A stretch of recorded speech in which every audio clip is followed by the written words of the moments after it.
दोस्तों, यदि आपसे कोई कहे कि हीरों की बारिश होती है हमारे ब्रह्मांड में और वो भी ग्रहों पर, तो शायद आप चौंक जाएं।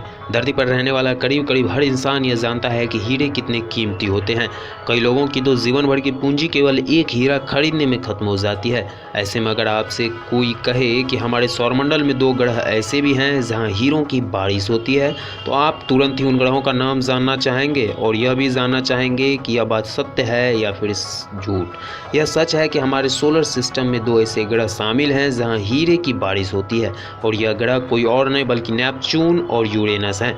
यह दावा करते हुए वैज्ञानिकों ने कहा है कि यूरेनस और नेपच्यून में पानी नहीं, बहुमूल्य रत्न हीरे की बारिश होती है, और ऐसा हाल ही पिछले कुछ दिनों में वहां से हो रहा है। वैज्ञानिकों का कहना है कि इन दोनों ही ग्रहों के अंदरूनी भागों में एटमॉस्फेरिक प्रेशर बहुत ज़्यादा होता है, जिसकी वजह से हाइड्रोजन और कार्बन के बॉन्ड टूट जाते हैं और जिस कारण से वहाँ पे हीरे बनते हैं, और यही वजह है कि इन ग्रहों पर हीरों की बारिश होती है। विशेषज्ञों का मानना है कि पिछले 1000 सालों से हीरे धीरे धीरे इन प्लैनेट्स की बर्फीली सतह पर जमा हो रहे हैं।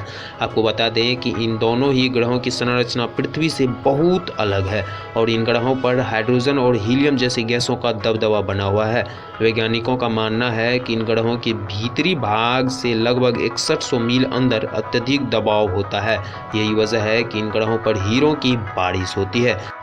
दरअसल हमारे एनवायरनमेंट में एटमॉस्फेरिक प्रेशर बहुत ज़्यादा होता है। इसके ज़रिए वाटर वेपर्स का कंडेंसेशन होता है और इसी तरह आसमान में बादल, बारिश और ओले बनकर धरती पर गिरते हैं।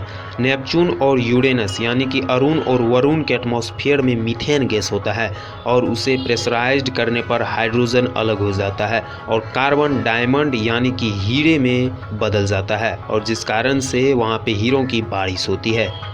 चलिए दोस्तों, अब जानते हैं कुछ interesting facts about Neptune and Uranus planet. Number 1, Neptune planet की सतह का औसत तापमान -214 डिग्री सेल्सियस रहता है और इसी कारण इस ग्रह को ब्रह्मांड का सबसे ठंडा ग्रह भी कहा जाता है। नंबर 2, नेपच्यून ग्रह पर चलने वाली हवाओं की तीव्रता इतनी अधिक है कि अगर ये पृथ्वी पर चल जाएं तो विशाल वृक्षों को भी जड़ से उखाड़ सकती है। आपको जानकारी के लिए बता दें कि नेपच्यून ग्रह पर 1200 मीटर पर घंटा की तेज हवाएं वहां पे चलती हैं। नंबर 3, वैज्ञानिकों के अनुसार नेपच्यून ग्रह पर बृहस्पति ग्रह की तरह ही ग्रेट रेड स्पॉट पाया गया है। आपकी जानकारी के लिए बता दें कि ग्रेट रेड स्पॉट विशाल धूल की आंधी होती है जो कई वर्षों तक लगातार चलती रहती है, और आपको जानकर हैरानी होगी कि नेपच्यून ग्रह पर पाए जाने वाला ये विशाल धूल के गुबार का आकार पृथ्वी से भी बड़ा था, जो कि वरुण ग्रह पर 5 सालों तक चला था। नंबर 4, सूर्य की परिक्रमा करने में नेपच्यून को 164.8 वर्ष लगते हैं और 11 जुलाई 2011 को नेपच्यून ने 1846 में अपनी खोज के बाद पहली बार पूर्ण कक्षा का रोटेशन पूरा किया था। नंबर 5, यूरेनस का घनत्व इतना कम है कि यदि इससे पानी में डाला जाए तो ये तैरती हुई गेंद जैसा लगेगा, और तो और यूरेनस में 63 पृथ्वियाँ समा सकती हैं। ऐसा इसलिए क्योंकि इसका आयतन पृथ्वी के आयतन का 63 गुना ज़्यादा है। नंबर 6, यदि आप यूरेनस ग्रह पर उतरेंगे तो आपको सड़े हुए अंडे जैसी दुर्गंध का सामना करना पड़ेगा, क्योंकि इसका ऊपरी वायुमंडल हाइड्रोजन सल्फाइड की अधिकता से बना हुआ है और ऐसा मॉलिक्यूल जो सड़े हुए की दुर्गंध का कारण बनती है। नंबर 7, सौरमंडल के सभी ग्रह पश्चिम से पूर्व की ओर घूमते हैं, लेकिन यूरेनस यानी कि अरुण और शुक्र ग्रह ऐसे 2 ग्रह हैं जो पूर्व से पश्चिम दिशा की ओर घूमती है।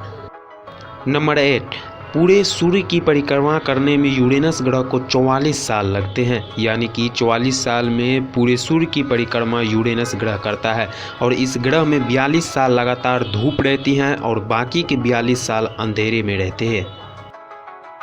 तो दोस्तों, आपको जानकारी कैसे लगी हमें कमेंट सेक्शन में ज़रूर बताइएगा, क्योंकि हम इसी तरह की इंटरेस्टिंग वीडियोज़ आप लोगों के लिए बनाते रहते हैं। और हाँ, हमारे यूट्यूब चैनल को भी ज़रूर सब्सक्राइब कीजिएगा।